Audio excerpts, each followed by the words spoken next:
ಎರಡನೇ ಪೂರ್ವಕಾಲ ವೃತ್ತಾಂತ 30ನೇ ಅಧ್ಯಾಯದಲ್ಲಿ 4 ವಿಷಯಗಳನ್ನು ನಾವು ನೋಡುತ್ತೇವೆ. ಮೊದಲನೇದಾಗಿ, ಪಸ್ಕ ಹಬ್ಬ ಆಚರಿಸೋಣ ಬನ್ನಿ. ಯಾವ ರೀತಿಯಾಗಿ ರಕ್ತವು ನಮ್ಮನ್ನು ನಮ್ಮ ಮರಣದಿಂದ ತಪ್ಪಿಸಿ ನಮಗೆ ಜೀವವನ್ನು ಕೊಟ್ಟಿತೋ, ಆ ಹಬ್ಬವನ್ನು ಮಾಡಿಕೊಳ್ಳೋಣ ಬನ್ನಿ.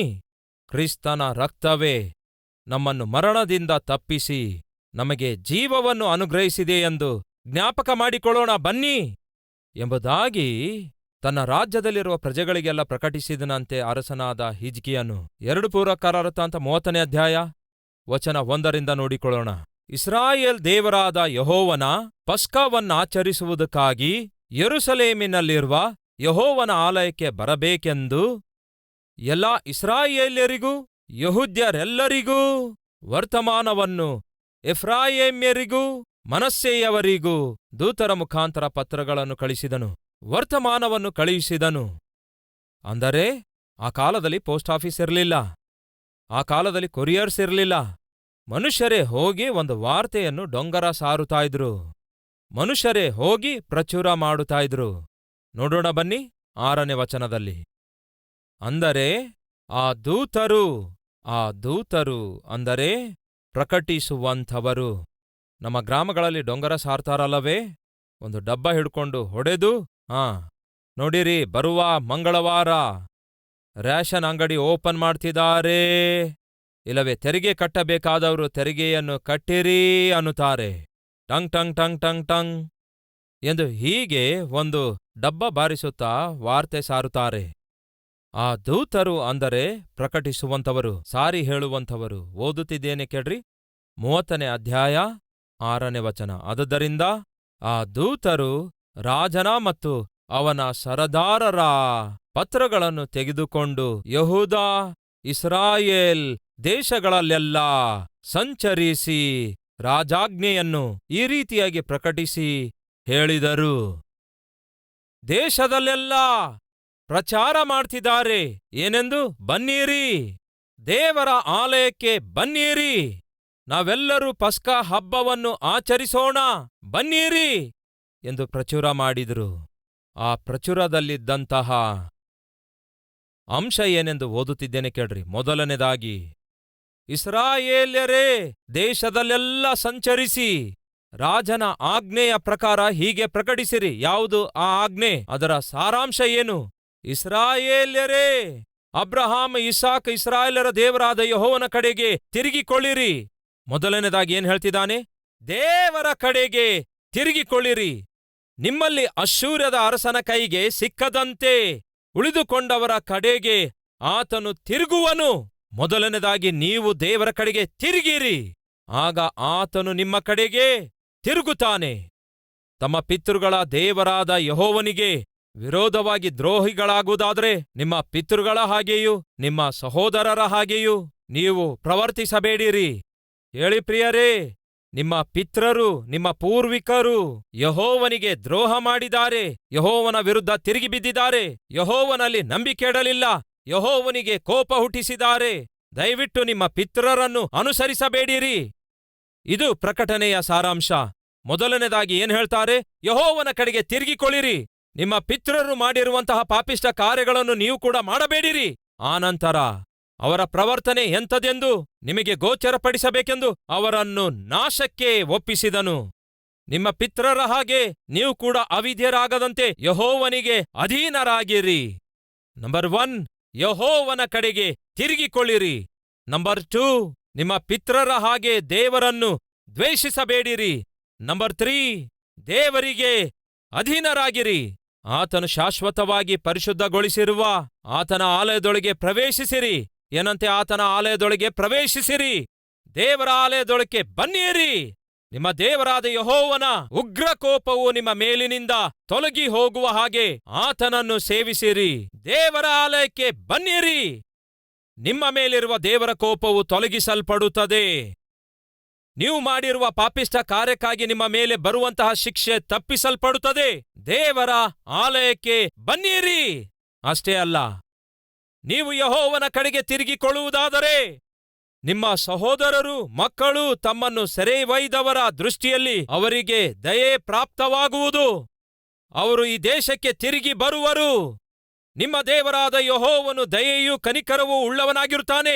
ನೀವು ಆತನ ಕಡೆಗೆ ತಿರುಗಿಕೊಳ್ಳುವುದಾದರೆ ನಿಮ್ಮ ವಿಷಯದಲ್ಲಿ ಪ್ರಸನ್ನನಾಗುವನು. ಸೆರೆಮನೆಯಲ್ಲಿರುವಂತಹ, ಬಂಧಿಸಲ್ಪಟ್ಟಿರುವಂತಹ ನಿಮ್ಮ ಮಕ್ಕಳನ್ನು ಆತನು ಬಿಡಿಸುತ್ತಾನೆ. ಈ ದಿನ ಎಷ್ಟು ಮಂದಿ ತಂದೆಯಂದಿರು, ತಾಯಿಯಂದಿರು ಮಕ್ಕಳ ಕುರಿತಾಗಿ ಅಳುತ್ತಾ ಇಲ್ಲ? ಅಯ್ಯ, ನಮ್ಮ ಮಕ್ಕಳು ನಮ್ಮ ಮಾತು ಕೇಳ್ತಾ ಇಲ್ಲ. ಎಷ್ಟೋ ಸಾರಿ, ಎಷ್ಟೋ ಸಮಯದಲ್ಲಿ ನನ್ನ ಬಳಿಗೆ ತಂದೆ ತಾಯಿಗಳು ಬಂದು ನಮ್ಮ ಮಕ್ಕಳು ನಮ್ಮ ಮಾತು ಕೇಳ್ತಿಲ್ಲ ಅನ್ನುತ್ತಾರೆ. ಒಬ್ಬ ತಂದೆ ತನ್ನ ಒಬ್ಬ ಮಗಳನ್ನು ಕರೆತಂದು ಹೇಳ್ತಾರೆ, ಜನರು ನಮ್ಮ ಮೇಲೆ ಜಗಳಕ್ಕಾಗಿ ಬರ್ತಿದ್ದಾರೆ, ನಮ್ಮನ್ನು ಹೊಡೆಯಲು ಬಂದಿದ್ದಾರೆ, ನಮ್ಮ ಮೇಲೆ ದಾಳಿ ಮಾಡಲು ಬಂದಿದ್ದಾರೆ, ನಮಗೆ ಬಹಳ ಅವಮಾನಗೊಳಿಸಿದ್ದಾರೆ. ಕಾರಣವೇನೆಂದರೆ ನಮ್ಮ ಮಗಳು ಮಾಡಿದ ಕೆಲಸಕ್ಕಾಗಿ. ನಮ್ಮ ಮಗಳು ಹುಡುಗರ ಹಿಂದೆ ಬೀಳುತ್ತಿದ್ದಾಳೆ, ಹುಡುಗರಿಗೆ ಮೆಸೇಜ್ ಕಳಿಸುತ್ತಾಳಂತೆ. ಅದನ್ನು ಓದಿದಂತಹ ಪೇರೆಂಟ್ಸ್ಗಳು ಬಂದು ನಮಗೆ ಬೈತಿದ್ದಾರೆ, ನಮ್ಮೊಂದಿಗೆ ಜಗಳವಾಡ್ತಿದ್ದಾರೆ. ಇದೇನಯ್ಯ ಈ ವಯಸ್ಸಲ್ಲಿ ಹುಡುಗರ ಹುಚ್ಚು ಈಕೆಗೆ ಇರೋದು ಅಂದ. ಈ ದಿನ ಅನೇಕ ತಂದೆ ತಾಯಿಗಳು ತಮ್ಮ ಹೆಣ್ಮಕ್ಕಳಿಗಾಗಿ ಅಳುತ್ತಾ ಇದ್ದಾರೆ, ತಮ್ಮ ಗಂಡ್ಮಕ್ಕಳಿಗಾಗಿ ಅಳುತ್ತಿದ್ದಾರೆ. ಸರಿಯಾಗಿ ಓದೋದಿಲ್ಲಯ್ಯ, ಬಹಳ ಅಲೆಮಾರಿಯಾಗಿ ಅಲೆದಾಡ್ತಾನೆ, ಮನೆಗೆ ತಿರುಗಿ ತಡ ಮಾಡಿ ಬರ್ತಾನೆ, ಇಷ್ಟ ಬಂದಂತೆ ಮಗಳು ಜೀವಿಸ್ತಿದ್ದಾಳೆ, ಎಕ್ಸಾಮ್ಸ್ ಬರೆಯುತ್ತಾ ಇಲ್ಲ, ನಮ್ಮ ಮಗನು ಹಾಳಾಗ್ತಿದ್ದಾನೆ, ನಮಗಿರೋದೊಬ್ಬನೇ ಮಗನು, ಏನ್ ಮಾಡ್ಬೇಕಂದ ಅರ್ಥ ಆಗ್ತಿಲ್ಲ ಎಂದು ಅಳ್ತಾರೆ. ಕಾರಣ ಗೊತ್ತಾ?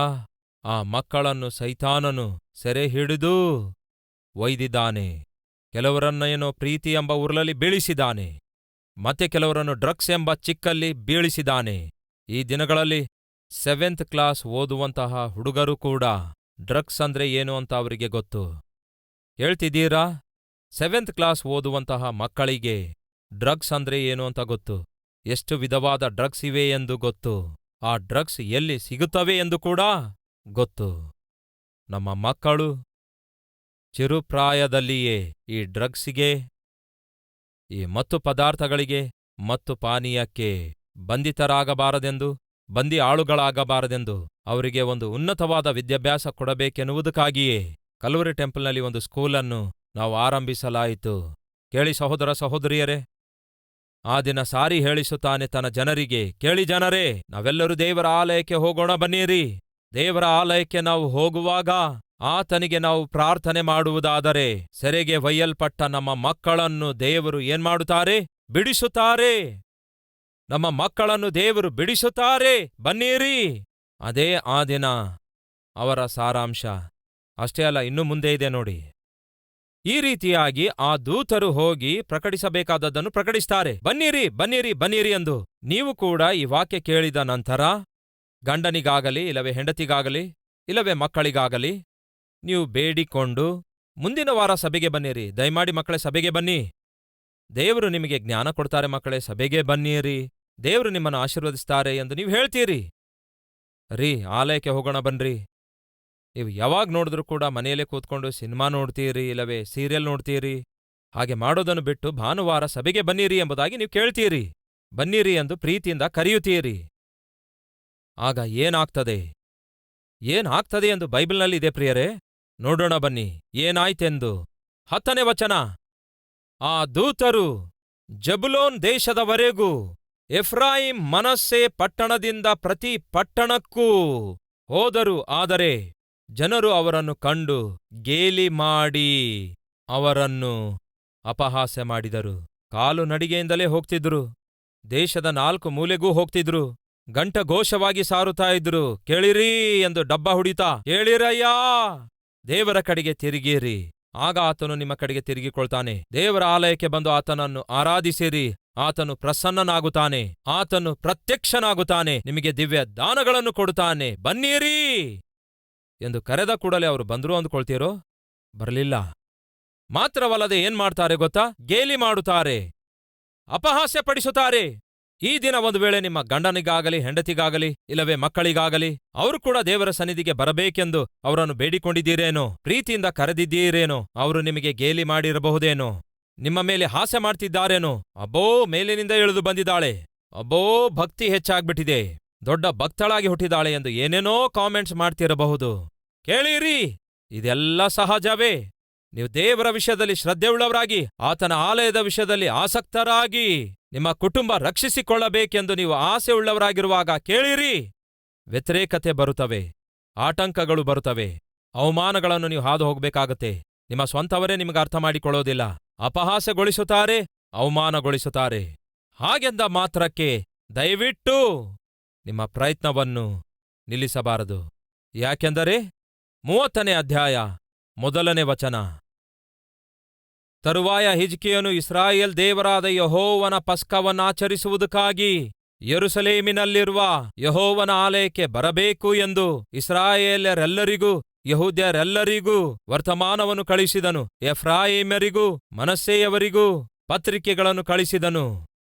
ಸೇವೆಗೆ ಬೇಕಾದಷ್ಟು ಮಂದಿ ಯಾಜಕರು ತಮ್ಮನ್ನು ಶುದ್ಧಿ ಮಾಡಿಕೊಂಡಿರಲಿಲ್ಲವಾದುದರಿಂದ, ಜನರು ಯೆರೂಸಲೇಮಿನಲ್ಲಿ ಇನ್ನೂ ಕೂಡಿರಲಿಲ್ಲವಾದುದರಿಂದಲೂ 1ನೇ ತಿಂಗಳಿನಲ್ಲಿ ಪಸ್ಕ ಹಬ್ಬ ಆಚರಣೆ ನಡೆಯಲಿಲ್ಲ. ಮೊದಲನೇ ಪ್ರಯತ್ನ ಮಾಡುತ್ತಾನೆ ಪ್ರಿಯರೇ. ಹಿಜ್ಕೀಯನು ಅನೇಕ ಜನರಿಗೆ ಆಹ್ವಾನ ಪತ್ರಗಳನ್ನು ಕಳಿಸಿದ, ವರ್ತಮಾನ ಕಳುಹಿಸಿದ. ಪಸ್ಕ ಹಬ್ಬ ಆಚರಿಸೋಣ ಬನ್ನಿ, ದೇವರ ಆಲಯದಲ್ಲಿ ಕೂಡಿ ಬರೋಣ ಬನ್ನಿ, ಬನ್ನಿರಿ ಬನ್ನಿರಿ ಎಂಬುದಾಗಿ ಜನರೆಲ್ಲರಿಗೆ ವರ್ತಮಾನ ಕಳಿಸಿದ್ರೂ ಕೂಡ ಯಾರೂ ಬರಲಿಲ್ಲ. ನೀವು ಕೂಡ ಕೇಳಿದ ಕೂಡಲೇ ನಿಮ್ಮ ಗಂಡ ಬರದೇ ಇರಬಹುದು. ನೀವು ಕೇಳಿದ ಕೂಡಲೇ ನಿಮ್ಮ ಹೆಂಡತಿ ಪ್ರತಿಸ್ಪಂದಿಸದೇ ಇರಬಹುದು. ನೀವು ದೇವರ ಸನ್ನಿಧಿಗೆ ಬಾ ಎಂದು ಕರೆದ ಕೂಡಲೇ ನಿಮ್ಮ ಮಕ್ಕಳು ಬರದೇ ಇರಬಹುದು. ಕೇಳಿ ಸಹೋದರಿಯರೇ, ಕೇಳಿ ಸಹೋದರರೇ, ಇದು ಸಹಜ. ಯಾಕೆ ನಿಮ್ಮ ಗಂಡ ಸಭೆಗೆ ಬರಲಿಲ್ಲ ಅಂತ ಕೇಳಿದ್ರೆ ಅಯ್ಯೋ ಬಾ ಅಂತ ಕರೆದ್ರೂ ಬರಲಿಲ್ಲ. ಯಾಕೆ ನಿಮ್ಮ ಹೆಂಡತಿ ಸಭೆಗೆ ಬರಲಿಲ್ಲ ಅಂತ ಕೇಳಿದ್ರೆ ಅಯ್ಯೋ ಕೇಳಿದೆ ಬ್ರದರ್ ಆದರೂ ಬರಲಿಲ್ಲ ಅನ್ನುತ್ತೀರಿ. ನಿಮ್ಮ ಮಕ್ಕಳೆಲ್ಲಿದ್ದಾರೆ? ಅಯ್ಯೋ ಬಾ ಅಂತ ಕರೆದ್ರೆ ಅವರು ಬರಲಿಲ್ಲ ಅನ್ನುತ್ತೀರಿ. 1 ಸಾರಿ ಕೇಳಿದ್ರಿ, 2 ಸಾರಿ ಕೇಳಿದ್ರಿ, 3 ಸಾರಿ ಕೇಳಿದ್ರಿ, ಬರಲಿಲ್ಲ ಅಂತ ಹೇಳಿ ಬಿಟ್ಟು ಬಿಡ್ತೀರೋ? ಹೇಳ್ರಿ, ಬಿಟ್ಟು ಬಿಡ್ತೀರೋ? ನಿಮ್ಮ ಮಗನು ಚಿಕ್ಕವನಾಗಿದ್ದಾಗ ಏನ್ ಮಾಡಿದ್ರಿ? ಅವನನ್ನು ಎತ್ತುಕೊಂಡು ಅನ್ನ ತಿನ್ನಿಸುವ ಪ್ರಯತ್ನ ಮಾಡಿದ್ರೆ ತಿಂದನೋ? ತಿನ್ನುತ್ತಾ ಇರಲಿಲ್ಲ. 1 ತುತ್ತಿಟ್ರೆ ಉಗಿಯುತ್ತಾ ಇದ್ದ, ಮತ್ತೊಂದು ತುತ್ತಿಟ್ರೆ ಉಗಿಯುತ್ತಿದ್ದ. ಆಗ ನೀವೇನ್ ಮಾಡಿದ್ರಿ ಹೇಳಿ? ಆ ಪಾತ್ರೆಯಲ್ಲಿ ಚೆನ್ನಾಗಿ ಮೃದುವಾಗಿರುವ ಬೇಳೆ ಹಾಕಿ, ತುಪ್ಪ ಹಾಕಿ, ಅದನ್ನು ಮೃದುಗೊಳಿಸಿ ಆ ಅನ್ನ ತಿನ್ನಿಸುವಾಗ ಉಗಿಯುತ್ತಾ ಇದ್ರೆ ನೀವು ಬಿಟ್ಟುಬಿಟ್ರೋ? ಬಿಟ್ಟು ಬಿಡಲಿಲ್ವಲ್ಲ. ಆ ಪಾತ್ರೆ ಖಾಲಿಯಾಗುವವರೆಗೂ ಎಷ್ಟೋ ತಾಳ್ಮೆಯಿಂದ ತಿನ್ನಿಸುತ್ತಾ ಇದ್ರಿ. ಆ ಪಾತ್ರೆ ಖಾಲಿಯಾಗುವವರೆಗೂ ಚಂದಮಾಮನ ಕತೆ ಎಷ್ಟು ಚೆನ್ನಾಗಿ ಹೇಳಿದ್ರಿ. ಹೇಗೋ ಮಾಡಿ ಮಗುವಿಗೆ ಹೊಟ್ಟೆ ತುಂಬ ಊಟ ಮಾಡಿಸ್ತಿದ್ರಿ. ಎದಕ್ಕಾಗಿ? ಪ್ರೀತಿ.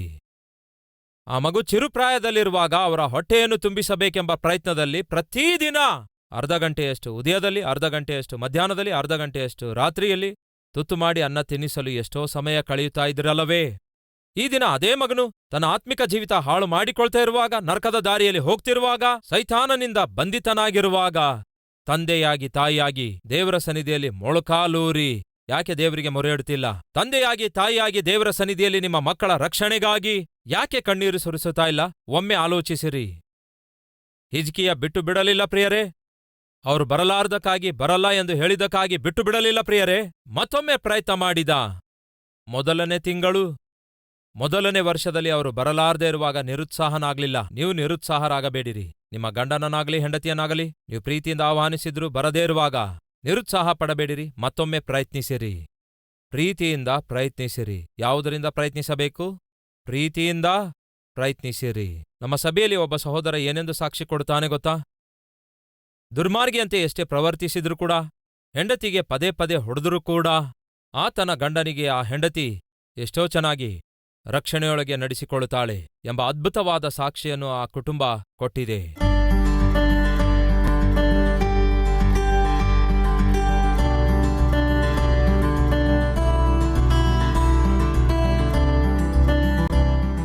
ಕರ್ತನ ನಾಮದಲ್ಲಿ ಎಲ್ಲರಿಗೂ ಶಾಲೋಮ್. ನನ್ನ ಹೆಸರು ಪುರುಷೋತ್ತಮ್. ಇವರು ನನ್ನ ಹೆಂಡತಿ, 2 ಮಕ್ಕಳು. ನಾನು ಕ್ರೈಸ್ತರ ಕುಟುಂಬದಲ್ಲಿ ಹುಟ್ಟಿದರೂ ಕೂಡ ಚರ್ಚಿಗೆ ಮಾತ್ರ ಹೋಗ್ತಾ ಇರಲಿಲ್ಲ. ಕ್ರಿಸ್ಮಸ್ ಬಂದರೆ ಒಂದು ದಿನ ಮಾತ್ರ ಚರ್ಚಿಗೆ ಹೋಗ್ತಾ ಇದ್ದೆ. ಕ್ರಿಸ್ಮಸ್ ಹಬ್ಬಗೆ ಅಂತ ಊರಿಗೆ ಹೋಗಿ ಫ್ರೆಂಡ್ಸ್ ಜೊತೆ ಬಹಳ ಕುಡಿತಾ ಇದ್ದೆ. ಆ ರೀತಿ 16 ವರ್ಷ ಒಬ್ಬ ಕುಡುಕನಾಗಿಯೇ ಜೀವಿಸಿದೆ.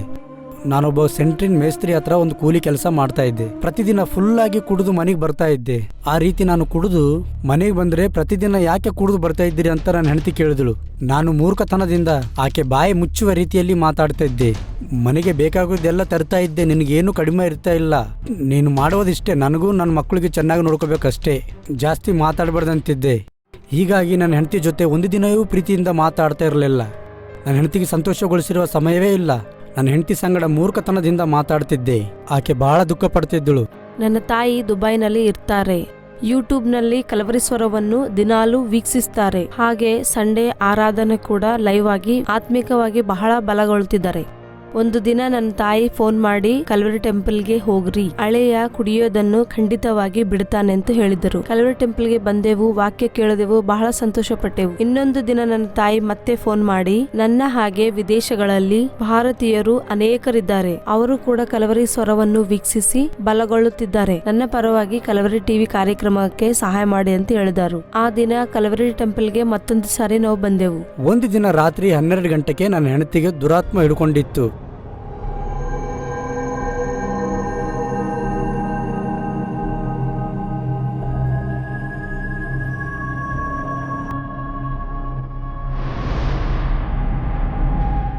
ವಿಚಿತ್ರವಾಗಿ ಕಿರ್ಚೋದು ಕೂಗೋದು ಮಾಡ್ತಾ ಇದ್ದಳು. ಬಲ್ಕ್ ಹೋದ್ರೆ ಬಡಿತಾ ಇದ್ದಳು.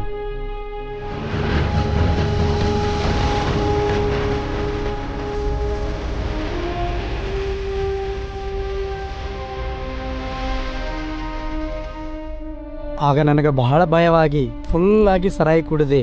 ಕುಡಿದು ಅವಳ ಹತ್ರ ಹೋದ್ರೂ ಕೂಡ ಒದ್ದು ಹೊಡಿತಾ ಇದ್ದಳು.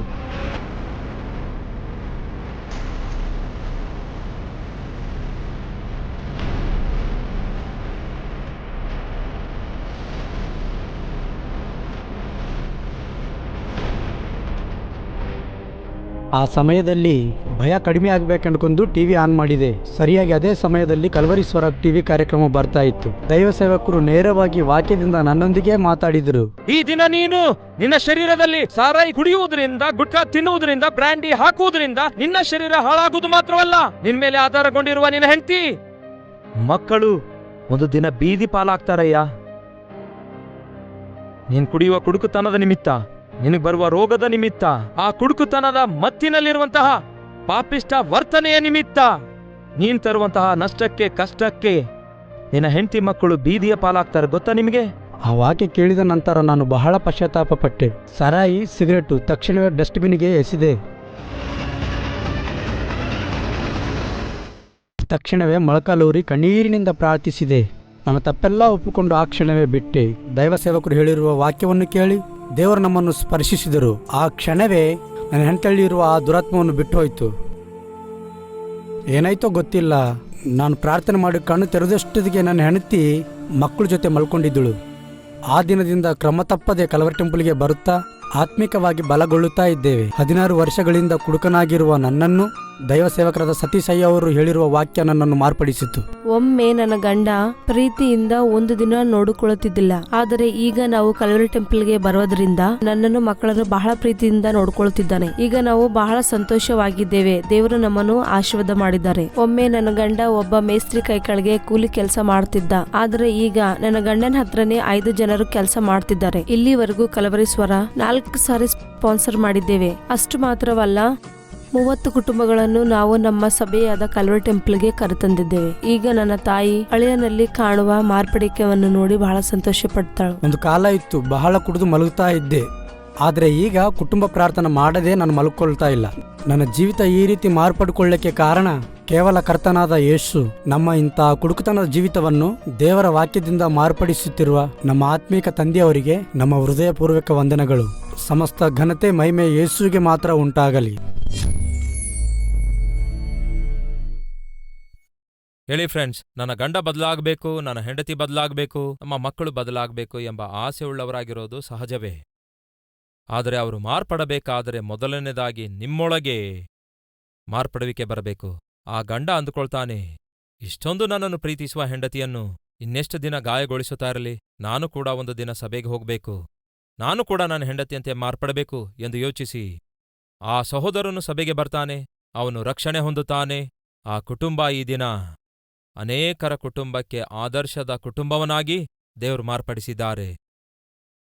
ಕೇಳಿ ಸಹೋದರ ಸಹೋದರಿಯರೇ, ಮೊದಲ ಸಾರಿ ಹಿಜ್ಕೀಯನು ಪ್ರಜೆಗಳನ್ನು ಕರೆದು ಬನ್ನಿರಿ ಸಭೆಗೆ ಅಂತ ಕರೆದ್ರೆ ಬರಲಿಲ್ಲ ಪ್ರಿಯರೇ. ಈ ದಿನ ನೀವು ಕೂಡ ನಿಮ್ಮ ಕುಟುಂಬದ ಸದಸ್ಯರಿಗೆ ಸಭೆಗೆ ಬಾ ಅಂತ ಕರೆದ್ರೆ ಬರಲಾರ್ದಕ್ಕಾಗಿ ನಿರುತ್ಸಾಹರಾಗಬೇಡಿ. ಮತ್ತೊಮ್ಮೆ ಪ್ರಯತ್ನ ಮಾಡುತ್ತಾನೆ. ಕೇಳಿರಯ್ಯ, ನಮ್ಮ ದೇಶ ಚೆನ್ನಾಗಿರಬೇಕಾದ್ರೆ, ನಮ್ಮ ಕುಟುಂಬಗಳು ಚೆನ್ನಾಗಿರಬೇಕಾದ್ರೆ ನಾವು ನಮ್ಮ ದೇವರಾದ ಯೆಹೋವನ ಸನ್ನಿಧಿಗೆ ಹೋಗಬೇಕು. ಬನ್ರಯ್ಯ, ಆಲಯಕ್ಕೆ ಬನ್ನಿರಿ, ದೇವರಿಗೆ ನಿಮ್ಮ ಜೀವಿತವನ್ನು ಒಪ್ಪಿಸಿಕೊಡಿರಿ ಎಂದು ಈ ರೀತಿ ವಾರ್ತೆ ಸಾರಿದಾಗ ಏನಾಯ್ತು ನೋಡೋಣ ಬನ್ನಿ. ಓದುತ್ತಿದ್ದೇನೆ 13ನೇ ವಚನ. ಆದುದರಿಂದ 2ನೆಯ ತಿಂಗಳಿನಲ್ಲಿ ಹುಳಿಯಿಲ್ಲದ ರೊಟ್ಟಿಗಳ ಹಬ್ಬವನ್ನಾಚರಿಸುವುದಕ್ಕಾಗಿ ಅನೇಕಾನೇಕ ಜನರು ಸಮೂಹವಾಗಿ ಬಹುಜನರು ಯೆರೂಸಲೇಮಿನಲ್ಲಿ ಕೂಡಿಬಂದರು. ದೇವರಿಗೆ ಮಹಿಮೆ ಉಂಟಾಗಲಿ. 1ನೇ ತಿಂಗಳಿನಲ್ಲಿ ಪಸ್ಕ ಹಬ್ಬಕ್ಕೆ ಬಾ ಅಂತ ಕರೆದ್ರೆ ಯಾರೂ ಬರಲಿಲ್ಲ ಪ್ರಿಯರೇ. ಪಸ್ಕದ ಹಬ್ಬ ಕ್ಯಾನ್ಸಲ್ ಆಗ್ಬಿಟ್ಟಿತು. ಹಿಜ್ಕೀಯ, ನನಗೇಕೆ ಬೇಕು? ಇವರು ಉದ್ಧಾರ ಆದ್ರೆ ಯಾರಿಗೆ ಬೇಕು? ನಾಶವಾದ್ರೆ ಯಾರಿಗೆ ಬೇಕು? ನನಗಂತೂ ಪರಿಪಾಲನೆ ಇದೆ, ನನಗೆ ಅಧಿಕಾರವಿದೆ, ನನಗೆ ಐಶ್ವರ್ಯವಿದೆ, ಸಾಕು ಅಂದುಕೊಂಡಿದ್ದೆ. ಆದರೆ ದೇಶ ಉದ್ಧಾರ ಆಗ್ತಾ ಇರಲಿಲ್ಲ.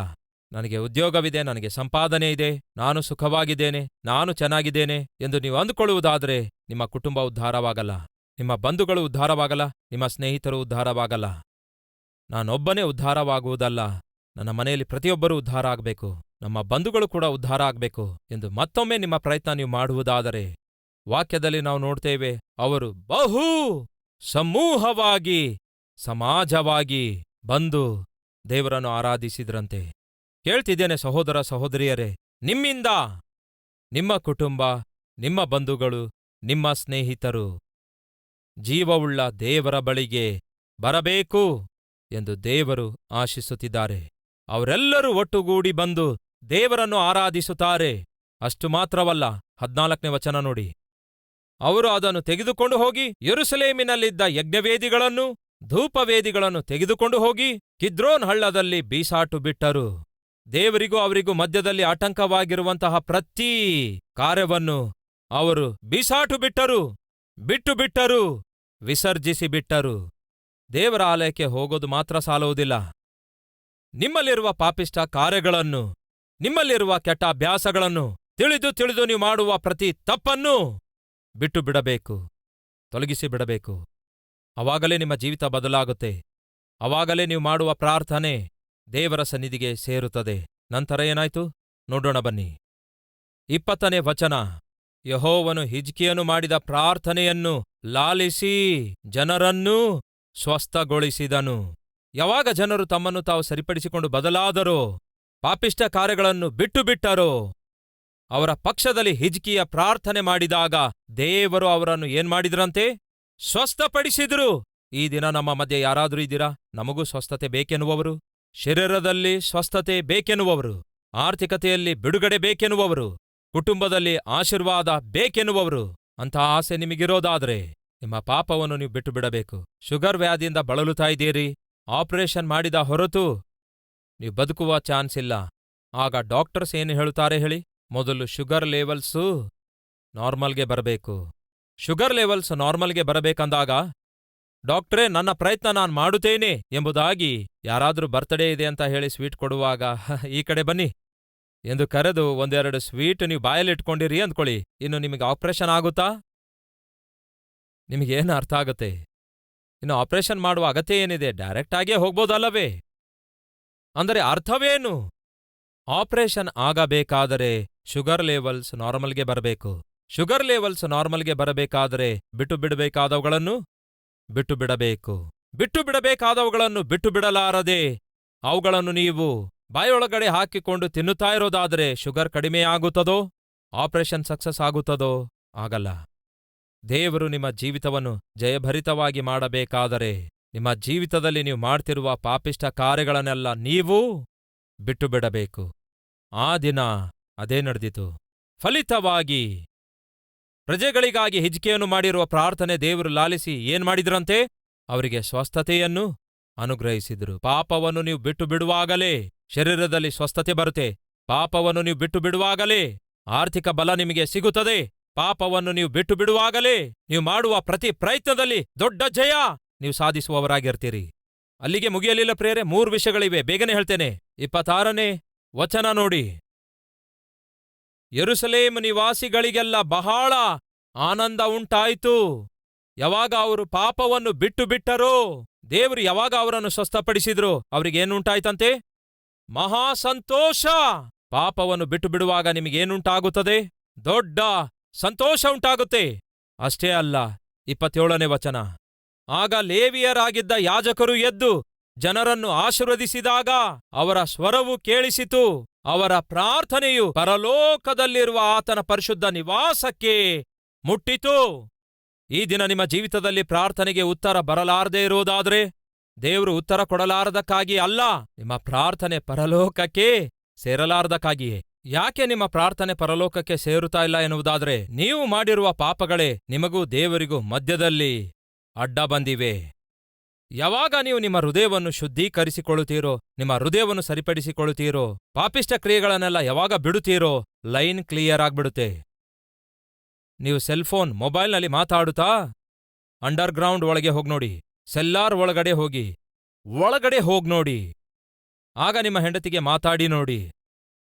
ಆ ಕಡೆ ಅವರು ಲೈನಲ್ಲಿರ್ತಾರೆ, ಈ ಕಡೆ ನೀವು ಲೈನಲ್ಲಿರ್ತೀರಿ. ಆಗ ಏನಾಗುತ್ತೆ ಹೇಳಿ? ನೀವೇನೇ ಮಾತಾಡಿದ್ರೂ ಸಹ ನಿಮ್ಮ ಹೆಂಡತಿಗೆ ಕೇಳಿಸಲ್ಲ. ಕೇಳಿಸ್ತಿದೀಯಾ?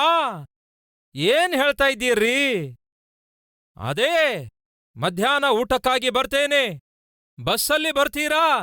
ಬಸ್ಸಲ್ಲಿ ಅಲ್ಲ ಕಣೆ, ಮಧ್ಯಾಹ್ನ ಊಟಕ್ಕಾಗಿ ಬರ್ತೇನೆ. ಹೌದಾ? ಆಯ್ತು ಸರಿ, ಸಾಯಂಕಾಲ ಬನ್ನಿ.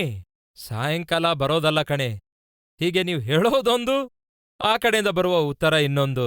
ಕಾರಣವೇನು? ನೀವು ಸೆಲ್ಲಾರ್ ಒಳಗಡೆ ಹೋಗಿದ್ದೀರಿ, ಅಂಡರ್ಗ್ರೌಂಡ್ ಒಳಗಡೆ ಹೋಗಿದ್ದೀರಿ. ನೀವೇನ್ ಮಾತಾಡ್ತೀರೆಂದು ಹೆಂಡ್ತಿಗೆ ಅರ್ಥ ಆಗಲ್ಲ, ಹೆಂಡ್ತಿ ಏನ್ ಮಾತಾಡ್ತಿದ್ದಾಳೆಂದು ನಿಮಗರ್ಥವಾಗಲ್ಲ. ಹೇಳಿ ಸಹೋದರ ಸಹೋದರಿಯರೇ, ನೀವು ಕೂಡ ಪಾಪ ಎಂಬ ಸೆಲ್ಲರ್ ಒಳಗಡೆ ಹೋಗಿ ದೇವರಿಗೆ ಮಾತಾಡೋಣ ಅಂತ ಬಯಸಿದ್ರೆ ಆಗೋದೇ ಇಲ್ಲ. ಹೊರಗೆ ಬನ್ನಿರಿ.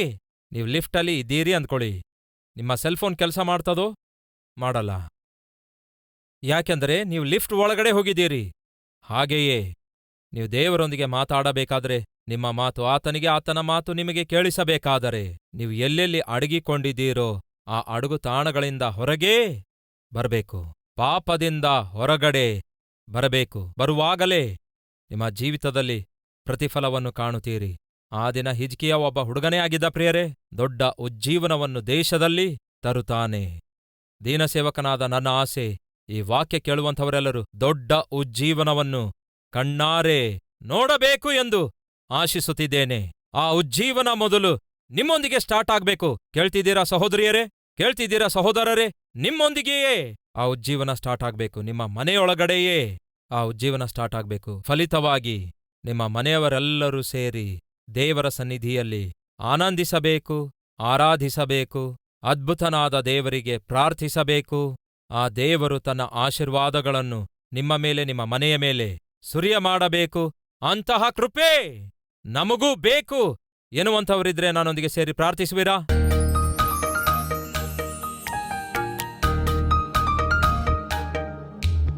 ಮಹಾಪರಿಶುದ್ಧನಾದ ಪ್ರೀತಿಯುಳ್ಳ ತಂದೆಯೇ, ಹಿಜ್ಕೀಯನು ಯವನಸ್ಥನಾಗಿದ್ದನು. ಯೌವನ ಪ್ರಾಯದಲ್ಲಿ ಮಹಾರಾಜನಾಗಿ ಆರಿಸಲ್ಪಟ್ಟಾಗ ಅವನು ಆತ್ಮಿಕ ಜೀವಿತದ ವಿಷಯದಲ್ಲಿ ಶ್ರದ್ಧೆ ವಹಿಸಿದ, ನಿಮ್ಮನ್ನು ಪ್ರೀತಿಸಿದ, ನಿಮ್ಮ ಸನ್ನಿಧಿಯನ್ನು ಪ್ರೀತಿಸಿದ, ನಿಮ್ಮ ಸನ್ನಿಧಿಗೆ ಬರಬೇಕು ಎಂದು ಆಶಿಸಿದ, ಅನೇಕ ಜನರನ್ನು ಕರೆತರಬೇಕು ಎಂದು ಆಶಿಸಿದ. ಯೆಸಯ್ಯ, ನೀವು ನಮ್ಮನ್ನು ಆಶೀರ್ವದಿಸುವಾಗ ಆ ಆಶೀರ್ವಾದಗಳನ್ನೇ ಪಡ್ಕೊಂಡು ಓಡಿ ಹೋಗಲಾರದಂತೆ ಸಹಾಯ ಮಾಡಿರಿ. ದೇವರೇ, ನೀವು ಆಶೀರ್ವದಿಸುತ್ತಿರುವಾಗ ಆ ಆಶೀರ್ವಾದಗಳನ್ನು ನಾವು ಅನುಭವಿಸುವುದಕ್ಕಾಗಿ ನಿಮ್ಮಿಂದ ದೂರವಾಗದಂತೆ ಸಹಾಯ ಮಾಡಿರಿ.